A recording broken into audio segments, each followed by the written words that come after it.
L'association Granit et Pierre du Cidobre a été créée en mai 2014. Elle réunit les professionnels des industries d'extraction et de transformation du granit. Elle représente également les professionnels concernés auprès des pouvoirs publics, des collectivités locales et territoriales. Enfin, elle s'efforce d'organiser des actions et des manifestations pour favoriser le développement et l'image de la filière. Cette vidéo témoigne de leur passion pour la région.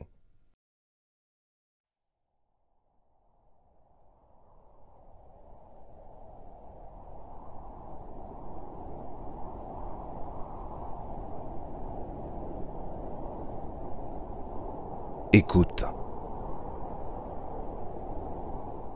Vois. Ressens.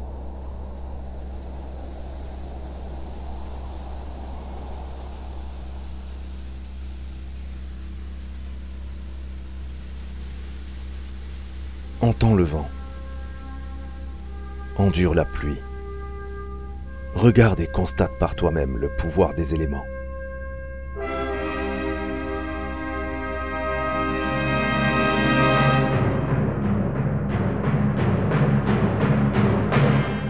Ici, la nature a fait son œuvre.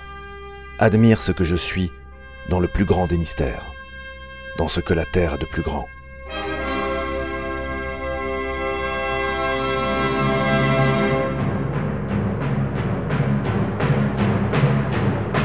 Arbres et racines, herbes et buissons se plient à mes reliefs, mes contours, mes aléas.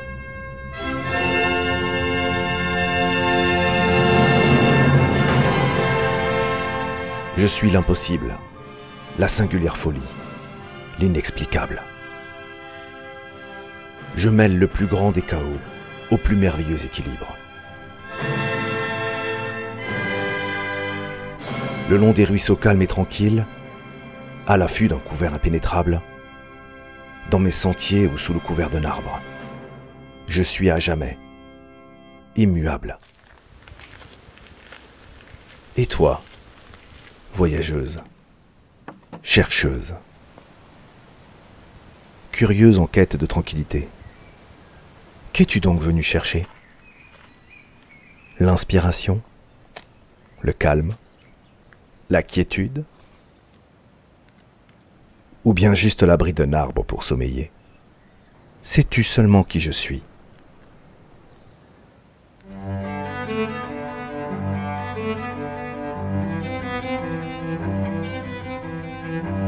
La terre m'a vu naître, croître et affleurer le monde. Je suis un batholithe, un bloc des tréfonds de la terre, à l'histoire ancienne et riche. Je suis né du feu et des pressions infernales, celles du manteau magmatique et des enfers de Dante.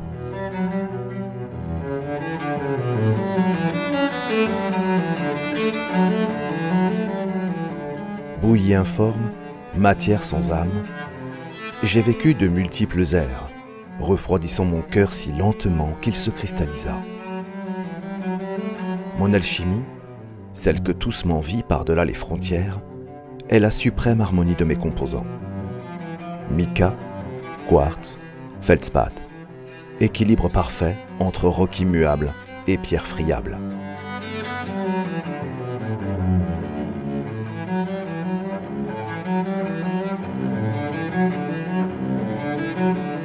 Des siècles et des éons d'une lente remontée, j'ai affleuré la terre, cherchant à toucher le ciel.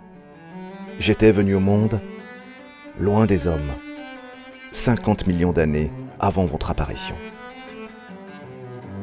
Et moi, roche grenue, j'étais masse de granit.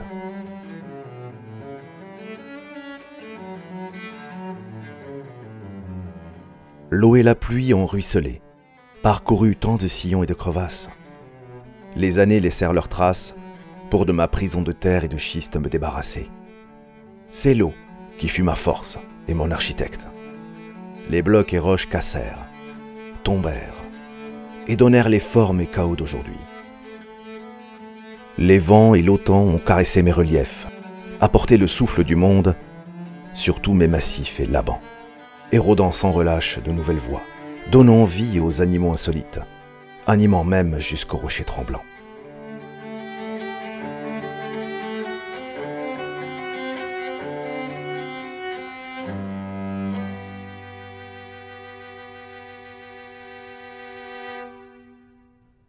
Mais c'est le temps qui a donné raison aux éléments. Des centaines de millions d'années pour muser et m'éroder, me contraindre, au rythme des saisons et des âges. Ce que je suis dans ma forme la plus primaire. Un hasard, un tout, une harmonie. Que je sois bloc, boule, arène. Nul n'ignore ma présence.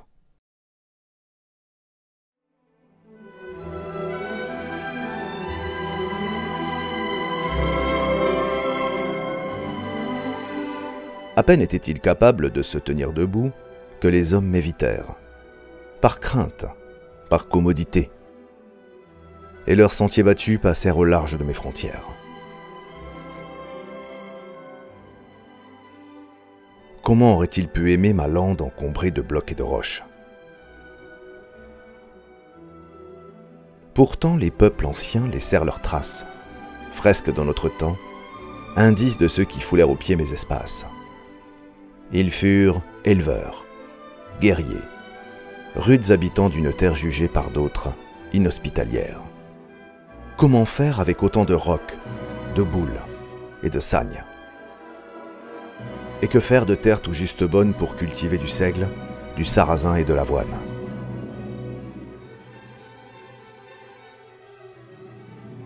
C'est par l'élevage qu'il leur fut possible de résister, car je suis le royaume des maisons de roc et par extension celui des tailleurs de pierre.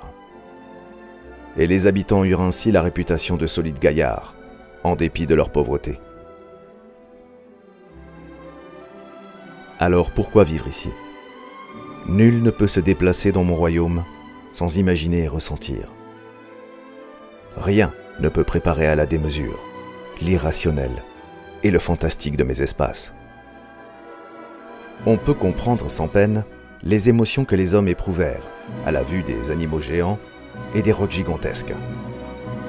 Mais ce n'est que bien plus tard que les histoires et les légendes furent créées, au XXe siècle, avec l'essor du tourisme et les explorations de Raymond Nozière.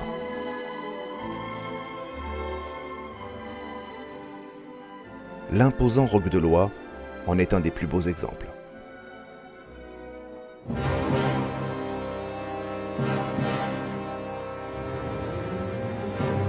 Jadis vivait en ces parages un enchanteur. En ce temps-là, d'étranges animaux géants erraient dans le Cidobre. L'un d'eux était une oie gigantesque.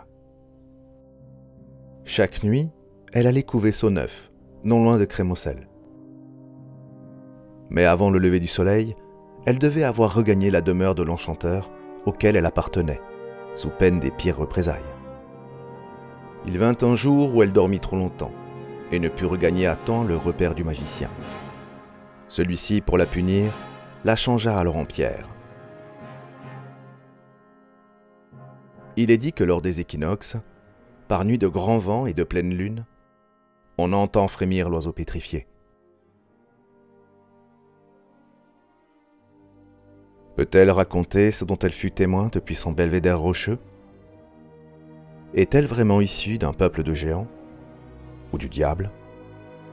Car sur mes terres, son empreinte est toujours palpable. Dans une balme, un trône, ou encore sur le flanc d'une montagne. C'est là que l'on raconte que le malin aurait vidé ses poches. Au XVIe siècle, alors que messire Guillot de Ferrières, chef des Huguenots, était accusé par les papistes d'avoir des relations avec Satan, les consuls de Ferrières ou de Vabre s'adressèrent aux malins pour qu'ils construisent un pont à Thessoliès. Le diable a peu d'imagination. Il réclama l'âme du premier qui passerait sur l'ouvrage d'art lorsqu'il serait terminé. Guillot avait voyagé et il conseilla au consul d'accepter. Nous y ferons passer l'âne du meunier de record. Les consuls en rirent beaucoup. Leurs épouses le confièrent à toutes leurs amies. Et Lucifer, qui arrivait, les poches gonflées de rochers pour établir le pont, entendit les bavardes. Courroucé, il vida ses poches sur la pente et prit congé des Sidobriens. Les gros cailloux roulèrent en éboulis et formèrent la Puzzado del Diable.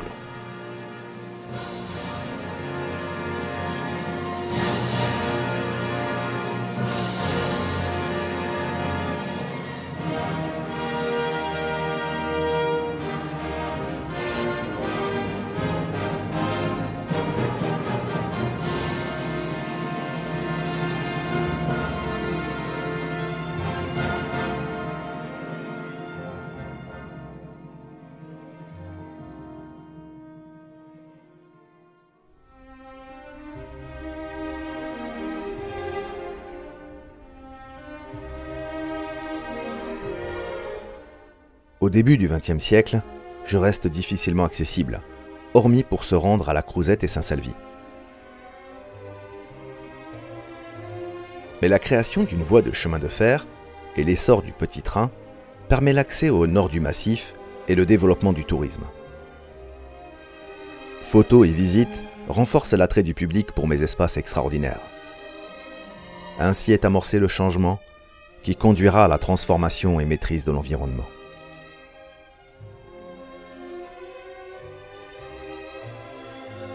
Les rochers sont travaillés directement dans les champs, d'autres sont conduits dans des ateliers locaux. Certains terrains de communes connaissent des mutations et rassemblent les hommes. C'est là que sont collectés les blocs et que tous partagent leur savoir-faire et transmettent l'art des tailleurs de pierre. Ici, on dit qu'on peut reconnaître la qualité d'une pierre au son qu'elle donne sous le rythme des coins et des masses. Ici, on se souvient que le granit a toujours été fendu et mis en forme, depuis les âges anciens, pour devenir meule, auge et pierre de foyer. Mais c'est le funéraire qui permettra l'essor du granit.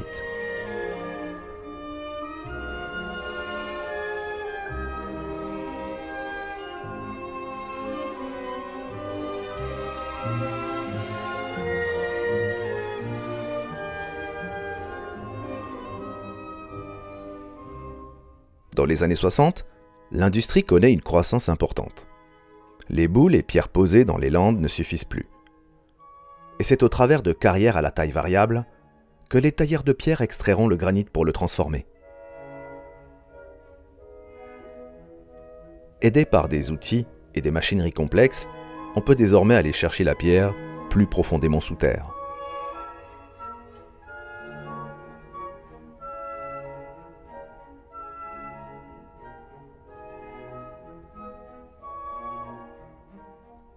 On peut découper et trancher suivant des formes inédites.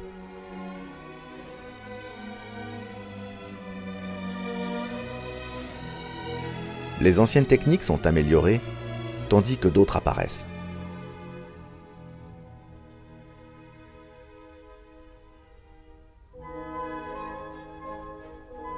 Le granit devient un art. Et c'est ici, à Villalavert, que patrimoine et industrie vont de pair. Car il faut préserver les lieux, les sentiers, et permettre néanmoins aux hommes d'extraire mon trésor. Garder ce qui est, vivre de ce que nous avons. Un juste équilibre.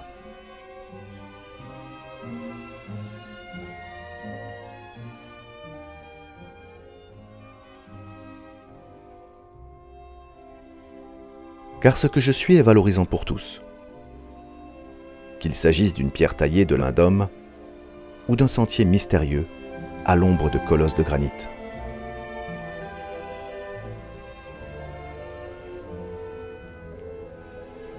L'un ne peut aller sans l'autre.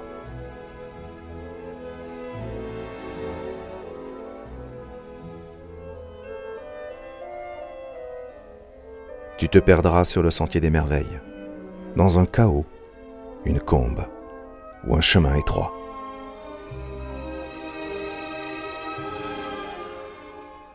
Tu entendras centeigles, renards et blaireaux sur mes chemins. Tu reviendras chercher la fraîcheur et la quiétude de mes bois et fourrés.